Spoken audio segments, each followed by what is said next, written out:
Hello friends, welcome to this video.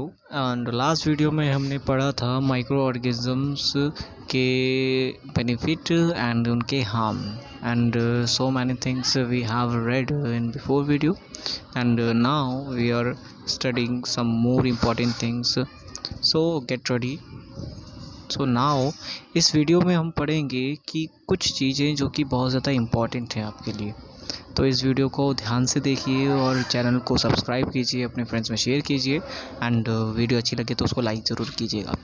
So what precautions should be followed while taking antibiotic and why. तो भाई, जब भी antibiotics का सवाल आता है तो एंटीबायोटिक्स यानी कि जो आप दवाइयाँ खाते हो तो उनको लेने से पहले उस पर लिखा रहता है कि डॉक्टर की सलाह ले बिना ये दवाइयाँ इस्तेमाल ना किए। ठीक है, तो आपको बिना किसी प्रिस्क्रिप्शन के कोई दवाई इस्तेमाल नहीं करनी चाहिए because it will harmful for you and your body. Antibiotic should taken only the advice of doctor and one must complete the course the doctor prescribes। तो मैंने बताया आपको कि बिना प्रिस्क्रिप्शन के कोई भी दवाई लेना आपके लिए हार्मफुल हो सकता है। So antibiotics taken wrong doses may make the body resistance to drug and it may not be effective in future. तो हो सकता है कि जो एंटीबॉडी या एंटीबायोटिक जो भी आप ले रहे हो सकता है कि वो आपके बॉडी को नुकसान पहुंचा दे और हो सकता है कि वो ड्रग आपको बहुत ज़्यादा क्या कर दे, रेजिस्टेंस पावर जो है आपकी यानी कि जो आपकी इम्यूनिटी है उसको भी हो सकता है कि लो कर दे, जो कि आपको फ्यूचर में दिक्कत देगा। मोर ओवर एंटीबायोटिक में also kill the beneficial bacteria in the body. और क्या होता है कि जो बेनिफिशियल बैक्टीरियाज होते हैं वो भी आपकी बॉडी में क्या होते हैं, उस मेडिसिन की वजह से क्या हो जाते हैं, ख़त्म हो जाते हैं और फिर आपकी जो बॉडी है वो एक खुला मैदान बन जाता है बैक्टीरियाज़ के लिए। और बैक्टीरियाज़ जो है वो ओपनली क्या होते हैं, इन्वाइटेड होते हैं आपकी बॉडी में एंटर करने के लिए। Note antibiotics can not cure cold and flu caused by viruses. तो ये नोट करने वाली जो बात है, ये नोट करने वाली बात है कि भाई जो आपको जुकाम होता है और जो फ्लू या फ्लुएंज़ा एंड कोल्ड जो हम कहते हैं या कफ, ये हमें वायरसेस की वजह से होती है और वायरसेस का कोई इलाज नहीं है। आपको पता है कि कोविड-19 भी एक वायरस है। तो कोविड-19 के लिए वैक्सीन बनाई जा चुकी है। तो हमें वायरस को ख़त्म करने के लिए वैक्सीन की ज़रूरत होती है और एंटीबायोटिक्स की हेल्प से वायरस का जो इफ़ेक्ट है या वायरस जो है उसको ख़त्म नहीं किया जा सकता बिकॉज़ वायरसेस पे एंटीबायोटिक्स कोई भी असर नहीं करती हैं। नेक्स्ट चलते हैं। सो आप देख सकते हैं कि दिस इज़ अ वायरस। तो ये एक वायरस है, ठीक है, जो बीमारी फैलाता है।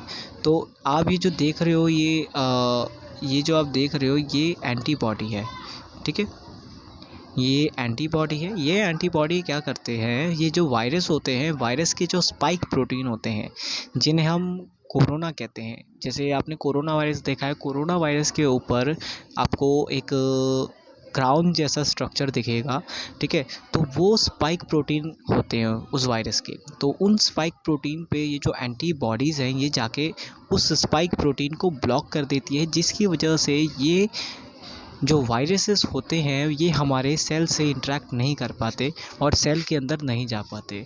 और जब ये सेल के अंदर नहीं जाएंगे तो ये अपने आप को डिवाइड नहीं कर सकते और अपने आप को डिवाइड नहीं करेंगे तो हमारी बॉडी जो है वो इस वायरस के कॉज से इफ़ेक्टेड नहीं होगी, यानी कि हम बीमार नहीं होंगे और वायरस जो है वो इन एंटीबॉडीज़ की वजह से मर जाएगा या वहीं ख़त्म हो जाएगा। सम डेफिनेशन टू रिमेंबर। आपको कुछ डेफिनेशन हैं जो कि रिमेंबर रखना बहुत ज़्यादा ज़रूरी है। तो अभी हमने डायग्राम में देखा था antibodies and pathogens. So pathogens होते क्या हैं? तो pathogens disease causing microbes are called pathogens, यानी कि वो सभी माइक्रोब जो कि बीमारी फैलाते हैं वो सभी पैथोजन कहलाते हैं। यानी कि जितने भी वायरसेस, बैक्टीरिया, फंगी, एल्गी, ये सारे के सारे अगर बीमारियां फैलाते हैं तो ये पैथोजन कहलाते हैं, यानी इन्हें पैथोजन कहा जाएगा। एंटीबॉडीज़ क्या होती हैं? एंटीबॉडीज़ के बारे में आप जानते ही होंगे कि आप एंटीबॉडीज़ वो सब्सटेंस होते हैं हमारी बॉडी के जो बीमारी के खिलाफ लड़ते हैं, यानी कि ये हमारी बॉडी की आर्मी होती है जो हमारी बॉडी में घुसने वाली बीमारी के खिलाफ लड़ती है।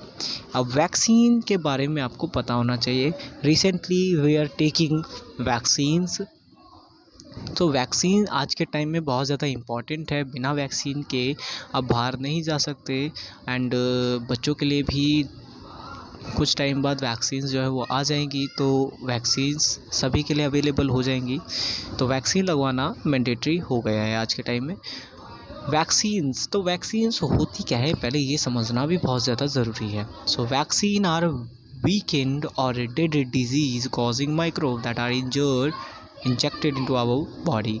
तो वैक्सीन एक ऐसा सब्सटेंस या एक ऐसी दवाई कह सकते हैं जिसके अंदर जो भी वायरस है जिसको भी हमें डिस्ट्रॉय करना है, तो उसके अंश को हम उस वैक्सीन के अंदर डालते हैं और उससे रिलेटेड जो भी कोड होते हैं आरएनए कोड, उन्हें हम उसके अंदर डालते हैं और वो आरएनए कोड हमारी जो एंटीबॉडीज़ हैं वो उनको समझती है और उनको पहचानती है। और आने वाले टाइम में अगर गलती से भी वो वायरस जिसका वो आरएनए या एमआरएनए जिसे हम कहते हैं, मैसेंजर ऑफ आरएनए, ठीक है, अगर वो गलती से भी हमारी बॉडी में आ जाएगा तो जो हमारी एंटीबॉडीज़ होती है वो हमेशा पे अटेंशन रहती हैं, यानी कि वो हमेशा ध्यान रखती हैं कि कोई भी इस तरह का माइक्रोब बॉडी के अंदर एंटर नहीं करना चाहिए। वैक्सीनेशन क्या होता है एंड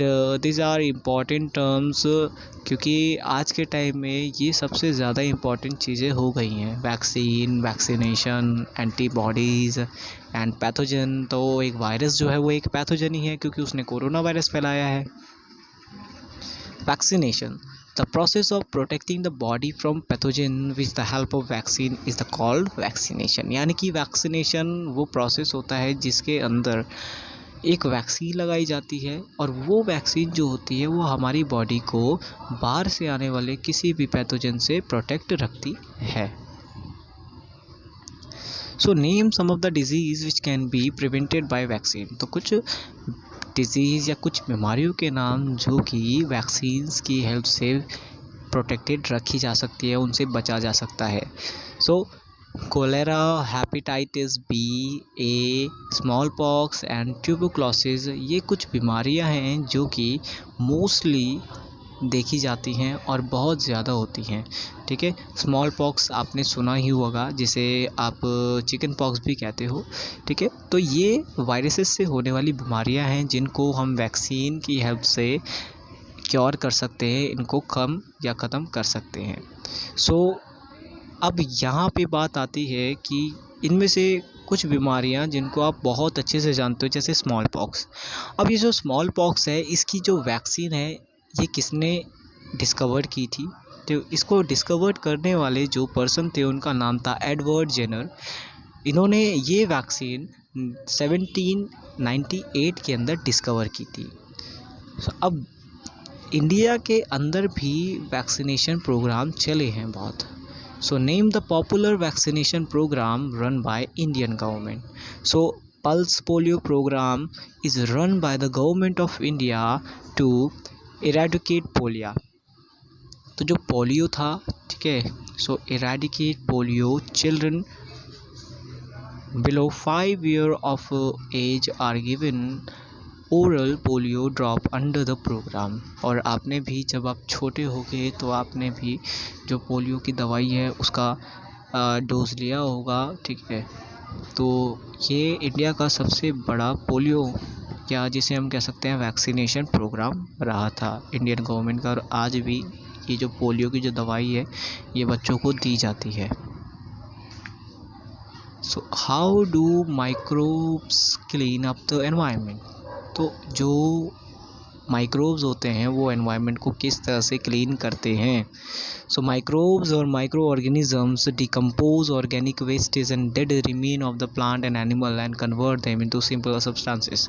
तो जो माइक्रो ऑर्गेनिजम्स होते हैं ये प्लांट एंड जो एनिमल्स जो कि मर जाते हैं उनकी बॉडी पे लग जाते हैं और उनको धीरे धीरे खाना स्टार्ट कर देते हैं, जिसकी वजह से जो प्लांट या जो एनिमल होता है वो धीरे धीरे डिकम्पोज होना स्टार्ट हो जाता है। डिकम्पोज का मतलब होता है उसके जो उसका जो मैटर होता है, जो उसका बॉडी स्ट्रक्चर होता है धीरे धीरे टूटना स्टार्ट हो जाता है, विच can be again be used by other plant and animals. और ये जो डिकम्पोजिट बॉडी हो जाती है जब वो मिट्टी के अंदर पूरी तरह से मिक्स्ड हो जाती है तो उसका इस्तेमाल दूसरे प्लांट और एनिमल्स करते हैं, क्योंकि जब कोई प्लांट या कोई एनिमल मर जाता है और उसकी बॉडी पूरी तरह से डिकम्पोजिट हो जाती है तो वो मिट्टी की फर्टिलिटी बढ़ाने में हेल्प कर देती है by the process of biodegradation. So thus they help us to getting rid of the harmful and smelly substance and clean up the environment. और microorganisms जब प्लांट की बॉडी या एनिमल की बॉडी को डाइजेस्ट करते हैं या डिग्रेड करते हैं तो उनकी वजह से जो बदबू या जो स्मेल आती है वो भी कम हो जाती है, और जो बॉडी जो कि पड़ी रहती है ऐसी वो भी क्या होती है धीरे धीरे पूरी तरह से डाइजेस्ट या डिग्रेड या बायोडिग्रेडेशन जिसे हम कहते हैं वो पूरी तरह से हो जाता है, और जो हमारी बॉडी है वो पूरी तरह से मिट्टी के अंदर मिल जाती है। ठीक है, तो इस वीडियो में इतना ही, बाकी नेक्स्ट वीडियो में करेंगे। वीडियो अच्छी लगी हो तो चैनल को सब्सक्राइब करना, वीडियो को लाइक करना और अपने फ्रेंड्स में ज़रूर शेयर करना ये वीडियो। Thank you.